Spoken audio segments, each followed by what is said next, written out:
Hii leo imemnasa mchungaji wa Simba. Tutaenda kuungana naye kuzungumza naye masuala mbalimbali ya kandanda. Kubwa ambalo tutaenda kuangazia ni kuhusiana na Fiston Kalala Mayele kuitwa kwenye kikosi cha timu ya taifa ya DRC Congo akiwa mchezaji pekee kutoka ligi za Afrika. Lakini sambamba na hilo, Neo Maema ambaye anatajwa kwamba mwezi Juni ndio mwezi wake wa mwisho kusalia kunako klabu ya Wekundu wa Msimbazi Simba.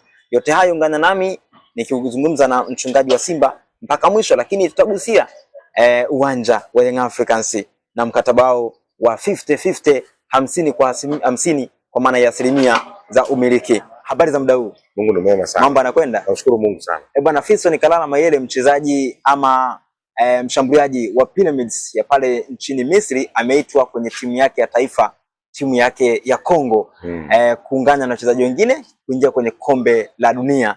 Na kwa bara la Afrika ameonekana ndo mchezaji pekee ambaye ameitwa ndani ya kikosi cha timu ya taifa ya Congo DRC.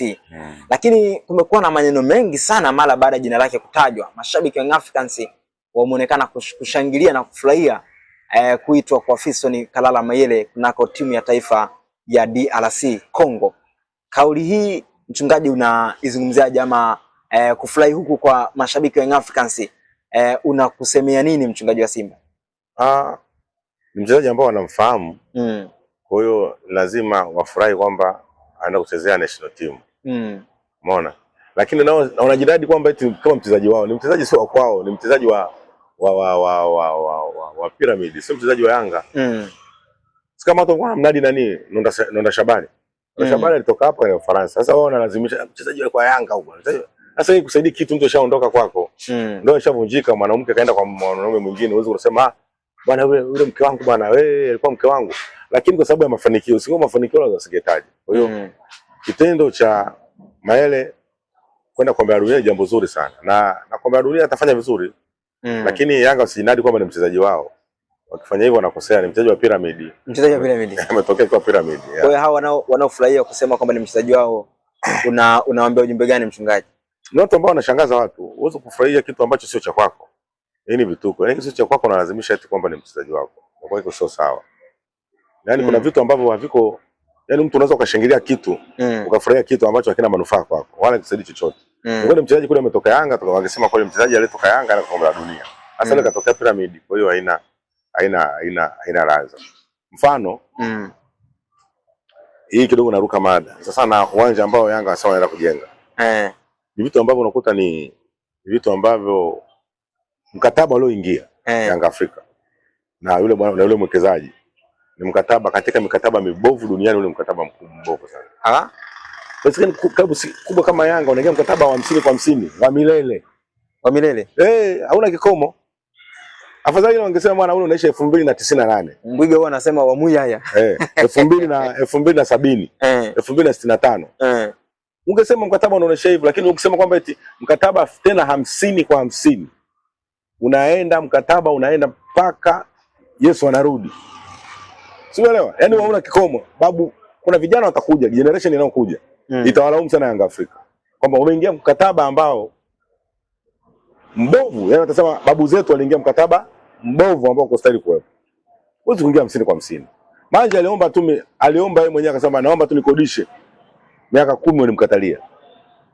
Ile jengo la Yanga ingefikia tu ungepatikana watu ambao wanatamaa kama wa leo. Ile jengo la Yanga lingefanyaje? Lingewekwa zamana. Hata kina watu wa zamani wakasema hapana, tujenge kwa mikono yetu. Watu walikuwa na akili sana, watu wale wazee. Walikuwa na akili sana. Unajua kama kuna generation inakuja mbeleni itapata tabu. Sasa generation hii sasa hivi inataka kuuza. Wale wa zamani wao walijiweka kwa ajili ya klabu. Ndio maana akasema ni klabu ya wananchi. Umeona watu wametoa matofali, wamejenga, wamefanya nini klabu yao. Leo hii unakuja unasema 50 kwa 50. Kweli? 50 kwa 50 klabu kama ile. Basi fanya 50 kwa 50 kwa muda fulani, lakini inakuwa ni milele. Wao wanasema eti tunawasemea. Sio kwamba tunawasemea, tunaona mkataba ulioingia sio sawa. Na kuna watu ndani ya Yanga waweza kuzungumza, na kuna watu wananunukia kwenye mioyo yao. Huwezi ukaingia mkataba wa 50 kwa 50 kwa klabu kubwa kama ile kwa muda mrefu kiasi hicho. Yanga kwanza ina washabiki, taji mkubwa huo. 2, Yanga wana ardhi. Alafu mtu aje aweke toa lake tu useme kwamba eti 50 kwa 50. Haiwezekani kitu kama hicho. Hapa ingekuwa hata 80 kwa 20. Lakini 50 kwa 50 milioni 500 bilioni 1 500. Hiyo haijakaa sawa kabisa. Kwa mchungaji, wewe unaona kabisa kuna makosa yamefanyika?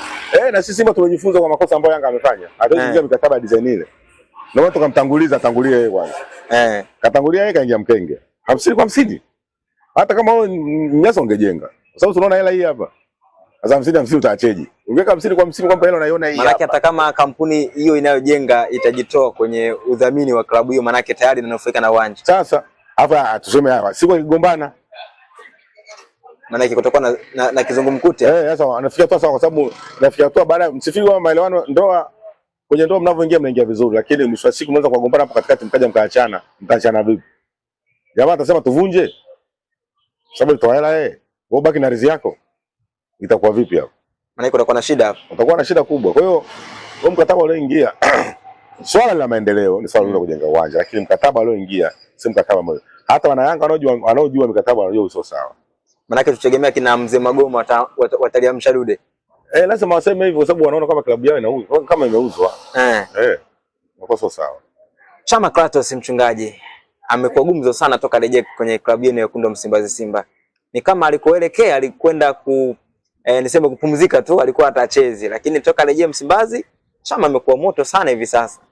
Siri ya Chama kurejea kwenye ubora wake akiwa Simba ni nini, mchungaji? Hana cha kupoteza.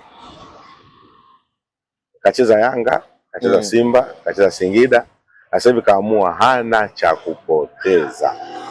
Kama hana cha kupoteza, kaamua liwao la liwe. Ndio maana unakuta sasa hivi anafunga, anapiga pasi, anatoa assist, anakimbia.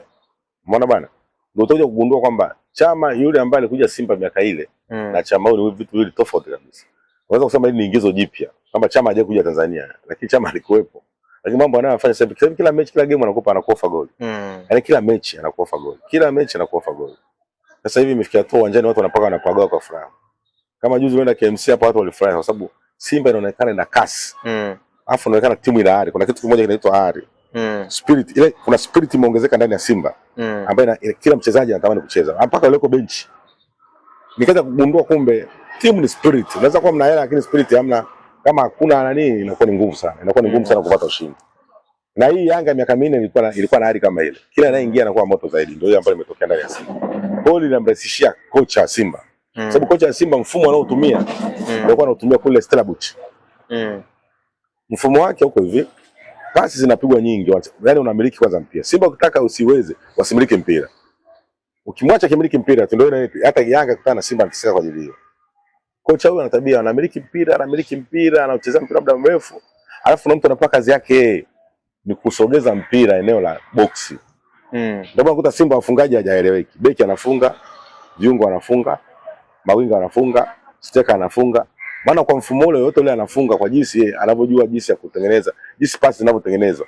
Mpira wa mwisho yote utakayemkuta ana score goal. Ni mfumo ambao na ule mfumo kuja kukolea atasumbua sana. Sana. Na sasa hata sumbua hapa, atasumbua hata barani Afrika. Kwa sababu ni mfumo ambao sasa hivi mpira lazima kipa aanze kuucheza. Alafu mabeki ya pembeni aucheze. Ni mfumo mzuri sana. Ni mgumu sana unapoanza, lakini ukija kuchanganya ni mfumo mzuri sana. Neo Maema anatajwa kumaliza mkataba wake ambao ulimleta Simba.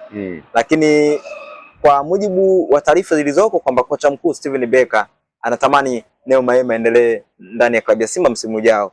Inaonekana kuna mazungumzo ambayo klabu yenu ya Wekundu wa Msimbazi Simba imeweza kuanza dhidi ya Neo Maema. Kwa hili mchungaji unalizungumziaje? Neo Maema endelee kubaki ama wampe fursa kuondoka mtafute mchezaji mwingine? Maema ligi iko namsumbua. Unajua hii ligi yetu ni ngumu, watu wanasema nini, lakini ligi ni ngumu. Mwanzoni wakati anakuja nilikuwa namsumbua, lakini baada ya kuzoea ameonekana amerudi Maema yule nilikuwa tukamjua. Na Maema ambaye anaweza kuondoka kwa sababu kocha huyu kwanza ni South Africa. Na South Africa wana tabia hiyo, mtu anayetoka kwao kama ulimkuta, afu bahati mbaya huyo mchezaji hivi alimkuta alimkuta. Umeona? Hawezi akamwachia, hawezi. Yule na Droko hawezi kumwachia. Umeona Droko? Droko uwezo wake ambao sasa hivi ndani ya Simba kama beki. Ni uwezo ambao hata Mamelodi wenyewe wanatamani kumrudisha. Umeelewa? Wanatamani kufanya nini? Kumrudisha. Sasa bahati mbaya kaingia mkataba miaka 2 ndani ya Simba. Na anakuambia alipokuwa South Africa alikuwa anataka kupotea kwenye ramani ya mpira. Lakini Simba ndio imefufua. Sasa huyu utampenda zaidi kwenye klabu bingwa barani Afrika. Utaona raha yake. Huyo Maema Ture utawapenda sana kwenye klabu bingwa barani Afrika. Ture tukaambiwa na muda mrefu hajawahi kucheza. Na kweli mechi mwanzo tukamwona huyu jamaa vipi? Lakini sasa hivi ndio gari limeshika moto. Gari limeshika moto. Tena watu hawakumbuki, sio kina Hamza, kina watu hawakumbuki tena. Sielewa. Hapo pale ile namba ina watu kama wawili. Ile namba kuna kijana mmoja ambaye wanamuita nani yule ambaye kijana ya Mbegu. Wanamuita Mbegu. Meta nani Mbegu? Yule beki. Haya, acha hiyo. Kuna Modestis. Modestis. Wote wanacheza namba hiyo. Kila anayeingizwa hakuna anayefanya makosa. Kuna Nangu. Kuna Nangu. Yaani Simba imesheheni beki kuliko unavyofikiria. Kwa hiyo Simba hata klabu bingwa naiona itaenda mbali sana. Kwa hiyo Maema lazima abaki ndani ya Simba. Atabaki, ilikuwa ni mfumo tu kwa unamsumbua. Lakini sasa hivi kashaingia ndani ya mfumo, washazoea. Na Maema sasa hivi unaona anafunga, anatoa pasi za mwisho na timu anajua kuituliza. Kwa ni mchezaji ambaye ndani ya Simba Maema atabaki. Simba inahitaji wachezaji kama 4 tu. Kwenye nusu finali hizi za kombe la CRDB, nyinyi mnakwenda kucheza dhidi ya Coastal Union jijini Arusha, Young Africans jijini Mwanza dhidi ya Azam FC. Mnatamani kucheza na nani finali mchungaji? Mimi naona ingekuwa vizuri zaidi tukutana na Yanga. Mkutane na Yanga. Hiyo tu ubishi. Mtoe ubishi. Kwa sababu inaonekana Simba kwenye makombe ikikutana na Yanga, Simba na win. Tumeenda Zanzibar, Yanga amefungwa. Umeelewa? Yanga kafungwa, Simba kachukua ubingwa. Kwa hata hii huko. Yeye nategemea hii. Simba anaweza kukutana na Yanga. Sasa shida Azam.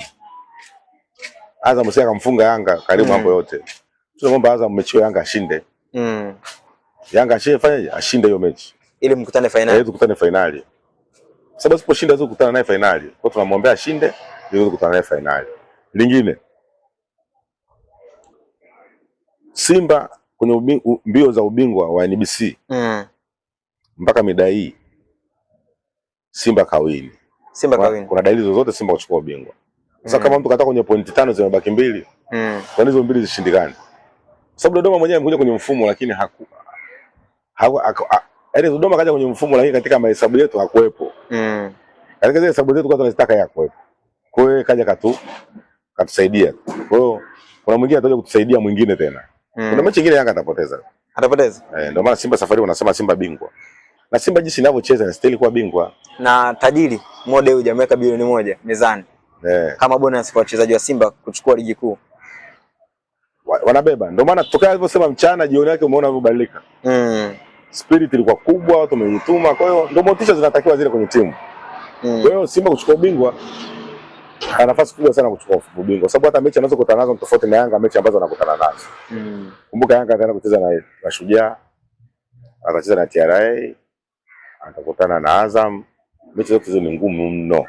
Sana, si mechi nyepesi. Atacheza na Mungo. Umeona? Mechi hizo ni ngumu. Kwa hiyo tutarajia lolote tunaweza likatokea. Lolote linaweza kutokea. Kwenye hizo mechi. Shukrani sana mchungaji. Asante na Mungu akubariki.